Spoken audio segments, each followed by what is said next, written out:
महर्षि भृगु ब्रह्मा जी के मानस पुत्र थे। उनकी पत्नी का नाम ख्याति था, जो दक्ष की पुत्री थी।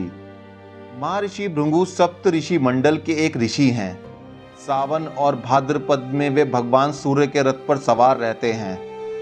एक बार की बात है, सरस्वती नदी के तट पर ऋषि मुनि एकत्रित होकर इस विषय पर चर्चा कर रहे थे कि ब्रह्मा जी, शिव जी और श्री विष्णु में सबसे बड़े और श्रेष्ठ कौन है।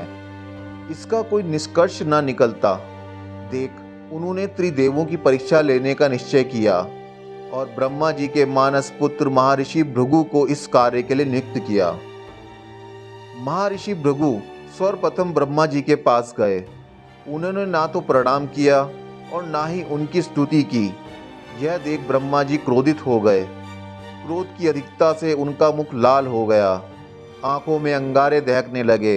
लेकिन फिर यह सोचकर कि ये पुत्र उनके हैं, उन्होंने हृदय में उठे क्रोध के आवेग को विवेक बुद्धि में दबा लिया। वहां से महर्षि भृगु कैलाश गए। देवादिदेव भगवान महादेव ने देखा कि भृगु आ रहे हैं, तो वे प्रसन्न होकर अपने आसन में से उठे और उनका आलिंगन करने के लिए भुजाएं फैला दी। किंतु उनकी परीक्षा लेने के लिए भृगु मुनि उनका आलिंगन से अस्वीकार करते हुए बोले, महादेव, आप सदा वेदों और धर्म की मर्यादा का उल्लंघन करते हैं। दुष्टों और पापियों को आप जो वरदान देते हैं, उनसे सृष्टि पर भयंकर संकट आ जाता है। इसलिए मैं आपका आलिंगन कदापि स्वीकार नहीं करूंगा। उनकी बात सुनकर भगवान शिव क्रोध से तिलमिला उठे। उन्होंने जैसे ही त्रिशूल उठाकर उन्हें मारना चाहा, वैसे ही भगवती सती ने बहुत अनुनय विनय कर किसी प्रकार से उनका क्रोध शांत किया। इसके बाद भृगु मुनि वैकुंठ लोक गए। उस समय भगवान श्री विष्णु देवी लक्ष्मी की गोद में सिर लगकर लेटे हुए थे। भृगु ने जाते ही उनके वक्ष पर एक तेज लात मारी।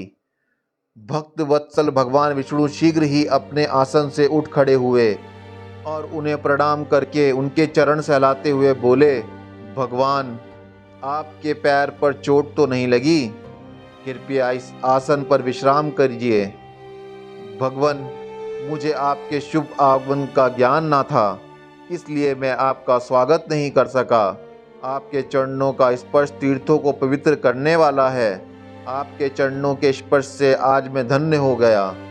भगवान विष्णु का यह प्रेम व्यवहार देखकर महर्षि भृगु की आंखों से आंसू बहने लगे। उसके बाद वे ऋषि मुनियों के पास लौट आए और ब्रह्मा जी, शिव जी और श्री विष्णु जी के यहाँ के सभी अनुभव विस्तार से कह के बताए। उनके अनुभव सुनकर सभी ऋषि मुनि बड़े हैरान हुए और उनके सभी संदेह दूर हो गए। तभी से वे भगवान विष्णु को सर्वश्रेष्ठ मानकर उनकी पूजा अर्चना करने लगे।